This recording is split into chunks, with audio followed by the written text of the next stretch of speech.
I never thought a cancelled road trip would be the thing that finally made me understand what was happening between us. But here we are. My name is Marcus, I'm 24, and I've been best friends with Thaddeus since sophomore year of college. We met in an intro to philosophy class where we were both trying way too hard to sound smart, and somehow that shared embarrassment turned into this friendship that just worked. We got each other. We could talk for hours about nothing and everything. We had this rhythm, the kind where you finish each other's sentences and communicate in references only the two of you understand. Thaddeus is straight, or at least that's what I told myself every single day for 3 years. He had girlfriends. He talked about women he found attractive. And me? I came out as bi in college, so he knew. He was actually one of the first people I told, and he was so cool about it, so normal, that it made me love him as a friend even more. There was never any weirdness, never any distance. If anything, we got closer. But lately something had shifted. I couldn't put my finger on exactly when it started. Maybe 6 months ago, maybe longer. Little things. The way he'd text me good morning before anyone else. How he always wanted to know what I was doing, who I was hanging out with. The way his hand would linger on my shoulder just a second too long. How we'd end up sitting closer than necessary on the couch during movie nights at his apartment, our thighs pressed together, neither of us moving away. I kept telling myself I was imagining it, that I was projecting my own feelings onto innocent friendship. Because somewhere along the way I developed feelings for Thaddeus. Real feelings. The kind that made my chest tight when he smiled at me. The kind that made me replay our conversations in my head before falling asleep. The kind that terrified me because I knew how badly this could go wrong. Then came the road trip idea. It was a Thursday night in March, and we were at this dive bar near his place. The kind with sticky floors and a jukebox that only plays songs from before we were born. We were on our second round of beers, talking about how we both needed a break from everything. Work was stressing him out. I was feeling stuck in my routine. And suddenly Thaddeus leaned forward with this excited energy and said, "We should just go somewhere. Just us. Take a week, drive up the coast, no plans, no schedule. Just drive and see where we end up." The way he said just us made something flutter in my stomach. I tried to play it cool, took a sip of my beer and said, "Yeah, that sounds amazing." And it did. The idea of a week alone with him, away from real life, away from the careful boundaries we'd constructed, it felt dangerous and thrilling and exactly what I wanted, even though I knew I shouldn't. We started planning immediately. He pulled out his phone and we started looking at routes, talking about stopping at random small towns, finding weird roadside attractions, camping under the stars. His enthusiasm was infectious. He kept saying, "This is exactly what we need, man. Just you and me on the open road." Every time he said you and me, I felt it like a physical thing, warm and terrifying in equal measure. Over the next 2 weeks, the trip became this thing we'd build together. We'd text throughout the day about playlist ideas.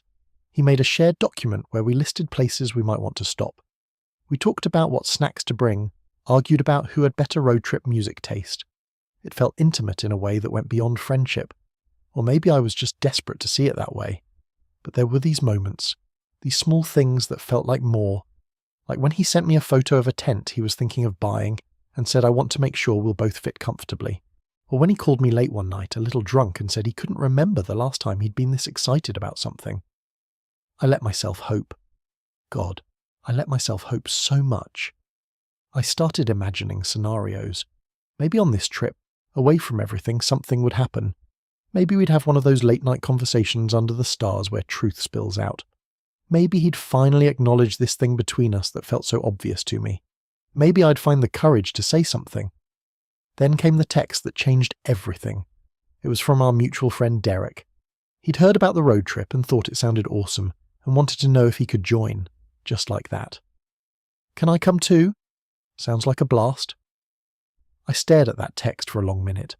My immediate reaction was disappointment, sharp and surprising in its intensity.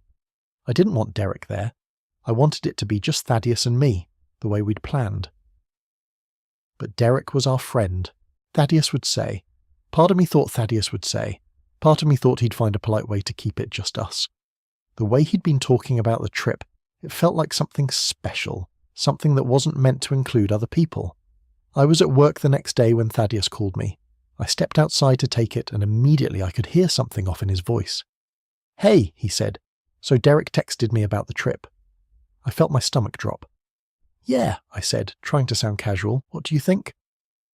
There was this pause, this long pause where I could hear him breathing, could almost feel him struggling with something. Then he said, "I think we should probably just cancel it. The whole thing. I've been thinking, and with work getting busy, I don't know if I can really take the time off right now anyway." The words hit me like cold water. Cancel it? We'd been planning this for 2 weeks. He'd been the one who was so excited, who kept adding ideas, who'd already bought a tent. And now, the second someone else wanted to come, he wanted to cancel the whole thing? I tried to keep my voice steady. "You sure? I thought you were really looking forward to it. We could still go, just push it back a couple weeks if work is the issue." "No," he said quickly. "Too quickly. I just think it's not the right time.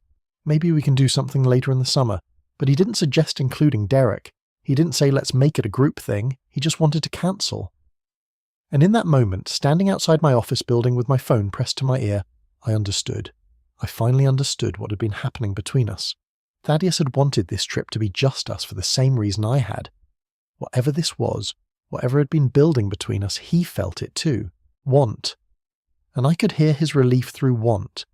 And I could hear his relief through the phone, which somehow made it worse. "Yeah," he said. "Sorry, man. I know we were both excited about it." After we hung up, I just stood there for a while. I felt this complicated mix of heartbreak and revelation. Because now I knew this wasn't one-sided. I knew he felt something too. But I also knew he wasn't ready to face it. Maybe he'd never be ready.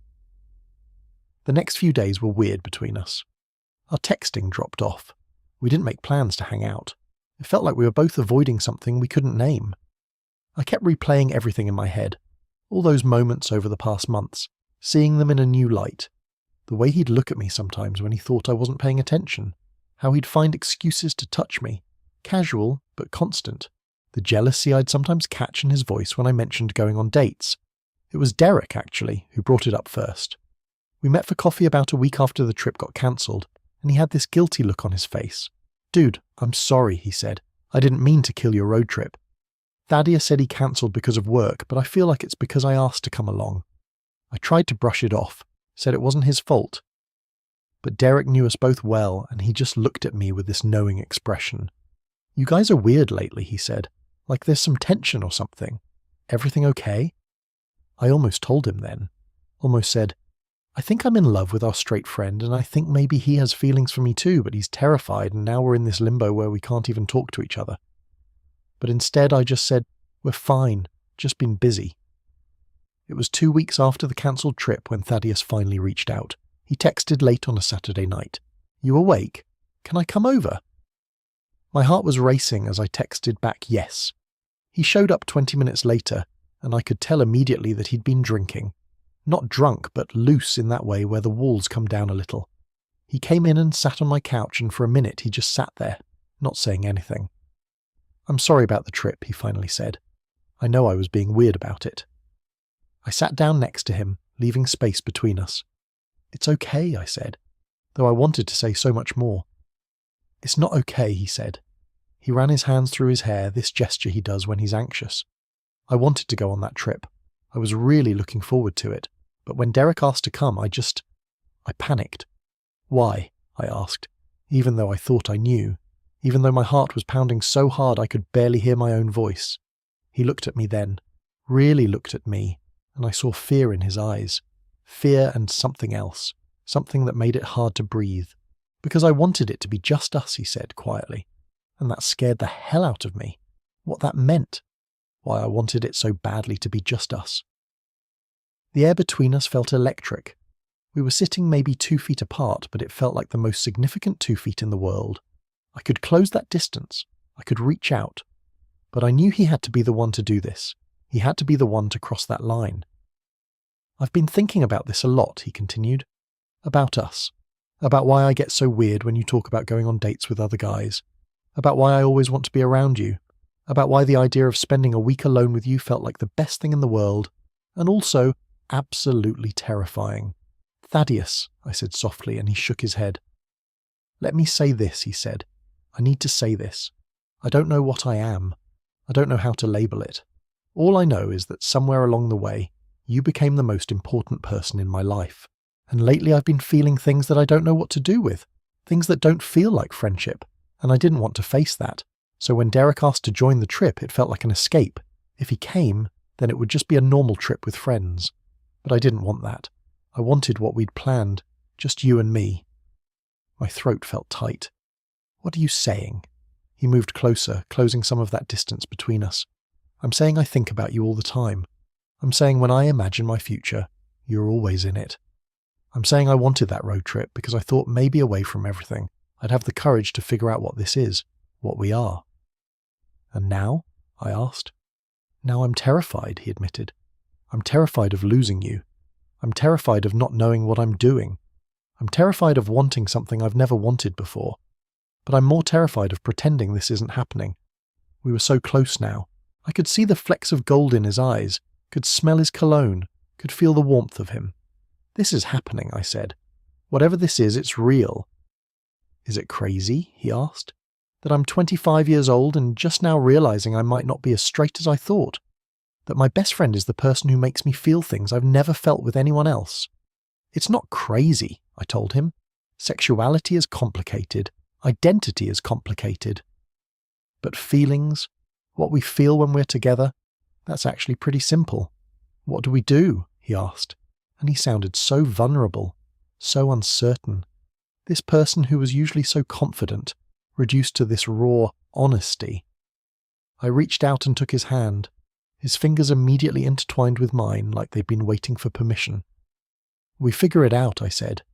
We don't have to have all the answers right now. We don't have to put labels on anything. We just have to be honest about what we're feeling. I'm feeling like I want to kiss you, he said, barely above a whisper. I've been thinking about it for months. Is that okay? Instead of answering, I leaned in and closed the distance between us. The kiss was soft at first, tentative, both of us learning this new language. But then his hand came up to cut my face and something shifted. The kiss deepened, became more certain. It felt like relief and discovery, and coming home all at once. When we finally pulled apart, he was smiling, this genuine, unguarded smile I'd never seen before. Okay, he said. Okay. That was... Yeah, I agreed. We stayed up all night talking after that. Really talking. He told me about the first time he'd realized he was looking at me differently, how much it had confused him. I told him about falling for him, about trying to convince myself it was just friendship. We talked about fear and identity, and what it means to let yourself want something unexpected. We made no grand declarations about what we were or where this was going. We just existed in that moment, honest and open and together. As the sun started to come up, he said, "So about that road trip. I think we should do it. Just us, if you still want to." "I definitely want to," I said. "No running away this time," he said. "I promise. Whatever happens on that trip, whatever we figure out or don't figure out, I'm not running." 2 months later, we took that road trip. Just the two of us, exactly as we'd originally planned. We drove up the coast with the windows down and our carefully curated playlist shuffling through the speakers. We stopped at weird roadside attractions and small-town diners.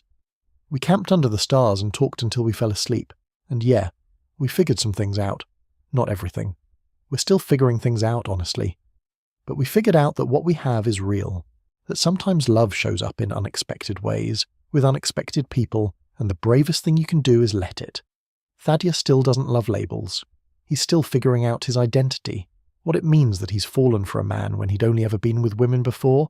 But he knows he loves me, and I know I love him. And that's enough for now. That's more than enough. Looking back, I'm almost grateful that Derek asked to join the trip, because it forced everything into the open. It made Thaddeus confront what he was feeling. Sometimes the universe pushes you toward the truth in unexpected ways. A cancelled road trip became the catalyst for the most important conversation of my life. We're taking things slow, figuring out what a relationship between us looks like. Some days are easier than others. Some days he struggles with the weight of reimagining his identity, but he shows up. He's honest. He's trying. And watching him be brave enough to pursue something that scares him, that's changed him. Makes me love him even more. That road trip we eventually took, it was everything I'd hoped for and nothing like I'd imagined. Because by the time we went, we weren't two friends pretending we didn't have feelings. We were two people choosing each other, fears and all, and that made all the difference.